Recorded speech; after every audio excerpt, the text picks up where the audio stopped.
খুন নয়, ঝাড়খণ্ডে আত্মঘাতী বেলডাঙ্গার পরিযায়ী শ্রমিক। পালামৌ গিয়ে তদন্তের ভিডিও দেখিয়ে জানিয়ে দিল মুর্শিদাবাদ পুলিশ। ঝুলন্ত অবস্থায় আলাউদ্দিনের দেহ উদ্ধার হয়, মেলেনি খুনের চিহ্ন। বেলডাঙ্গার বাসিন্দা শ্রমিকের দেহে যে ক্ষত মিলেছে তাও পুরনো। ময়নাতদন্তের রিপোর্ট উল্লেখ করে জানিয়ে দিয়েছে মুর্শিদাবাদ পুলিশ। যেখানে আলাউদ্দিন শেখের মৃত্যু সেই ঘর পরীক্ষা করা হয়েছে। যারা আলাউদ্দিনের দেহ দেখেছেন তাদের সঙ্গে কথা বলেছে পুলিশ। আলাউদ্দিনের সঙ্গী পরিযায়ী শ্রমিকদের জিজ্ঞাসাবাদও করেছেন তদন্তকারী আধিকারিকরা। ঝাড়খণ্ডের বিশ্রামপুর থানার এএসআই এর সঙ্গেও কথা বলেছে পুলিশ। পুরো তদন্ত প্রক্রিয়ার ভিডিও দেখিয়ে জানিয়ে দিল মুর্শিদাবাদ পুলিশ। কিন্তু কেন ঝাড়খণ্ডে আত্মঘাতী বেলডাঙ্গার শ্রমিক এখনো ধোঁয়াশা।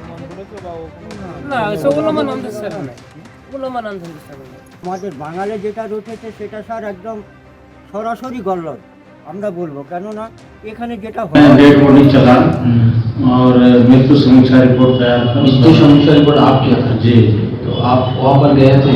हाँ वहाँ पे हम गए थे और मेरे साथ स्वामी विनोदा, स्वामी भगवान सिंह, 3 आदमी फौज के साथ गए थे। क्या देखा था वो? हम लोग गए वहाँ को देखे कि फांसी लगा के पंखा के साथ लटका हुआ है और अपने घर में? अपने घर में। उसके बाद और लोग जो कबाड़ बेचने वाले पश्चिम बंगाल में थे उन लोग भी आ गए, उन लोगों को सामने उसको उतारा गया।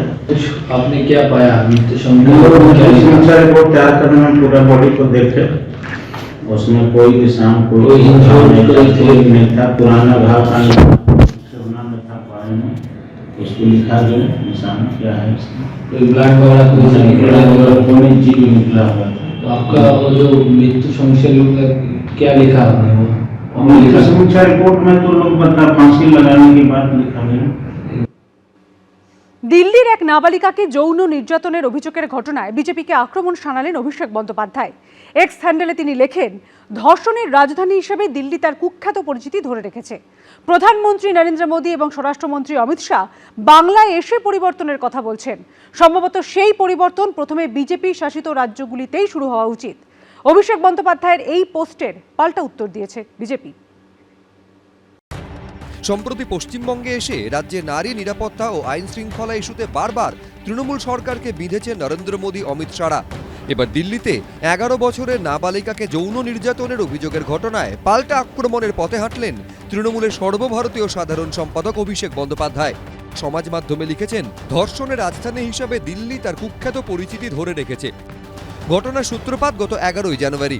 সংবাদ সংস্থা পিটিআই সূত্রে খবর, মধ্য দিল্লিতে ট্রাফিক সিগন্যালে ফুল বিক্রেতা এক নাবালিকাকে অপহরণ করে যৌন নির্যাতনের অভিযোগ ওঠে। অচৈতন্য অবস্থায় তাকে জঙ্গলে ফেলে দেওয়া হয় বলে অভিযোগ। সেই ঘটনার প্রসঙ্গ তুলে তৃণমূলের সর্বভারতীয় সাধারণ সম্পাদক সমাজ মাধ্যমে লিখেছেন, নির্ভয়া কাণ্ডের এক ভয়াবহ প্রতিধ্বনি।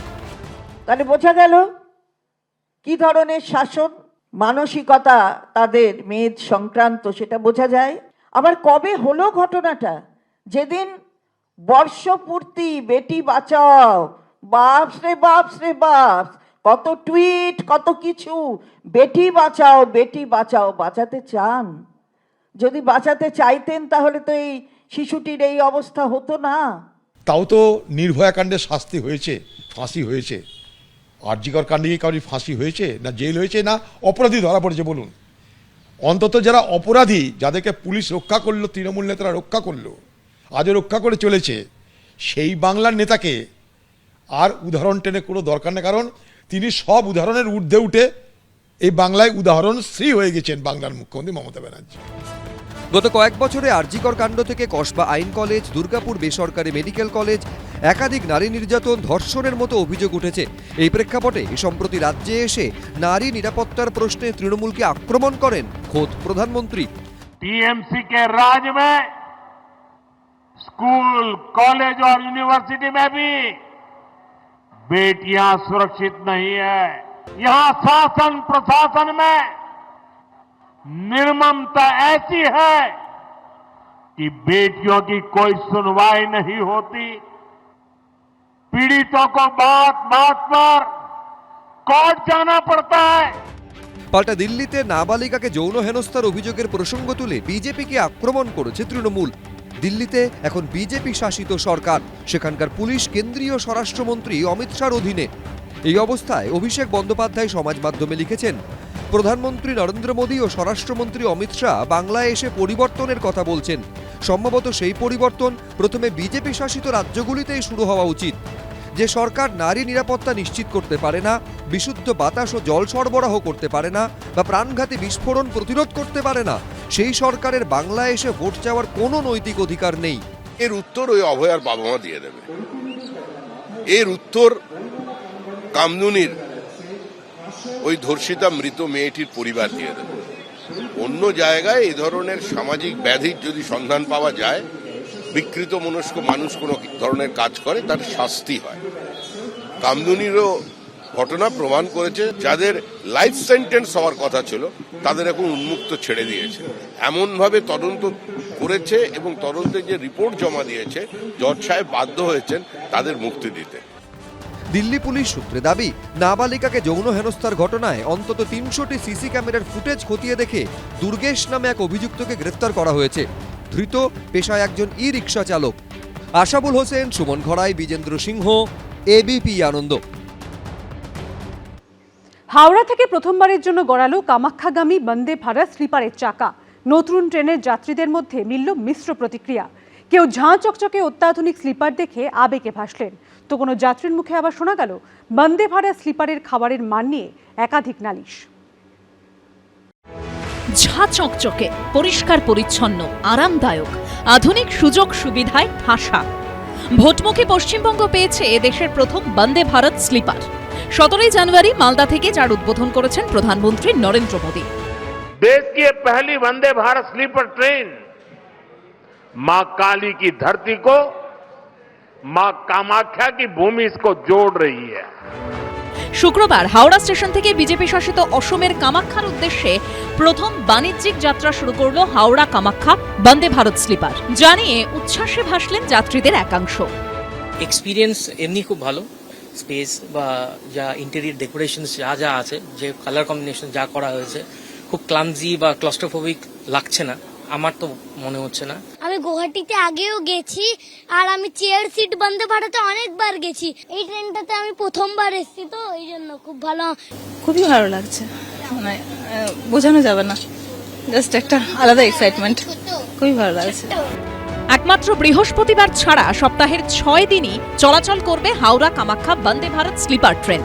হাওড়া থেকে ট্রেন ছাড়ার সময় সন্ধে 6:20, কামাখ্যায় পৌঁছবে পরদিন সকাল 8:15। প্রায় 970 কিলোমিটার যাত্রা শেষ করতে লাগবে 14 ঘন্টা। শুক্রবার নির্ধারিত সময়ে হাওড়ার 6 নম্বর প্ল্যাটফর্ম থেকে কামাখ্যার উদ্দেশ্যে রওনা হয় দেশের প্রথম বন্দে ভারত স্লিপার।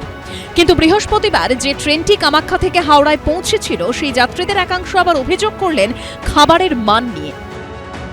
কমার্শিয়াল চালু হওয়ার আগে যখন ইউটিউবাররা গেলেন, ট্রেনের খাবার দাবার খেলেন, ওনাদের কথা শুনে খুব ভালো লাগলো, ভালো খাবার দেখলাম আমরা, ছবিগুলো খুব সুন্দর লাগলো। কিন্তু কালকে আমি যে খাবার পেলাম, খাবারটা আমার খুব খারাপ লেগেছে। তো আমি আজকে আবার ব্যাক করছি এই ট্রেনেই, নিউ কুচবিহার যাব।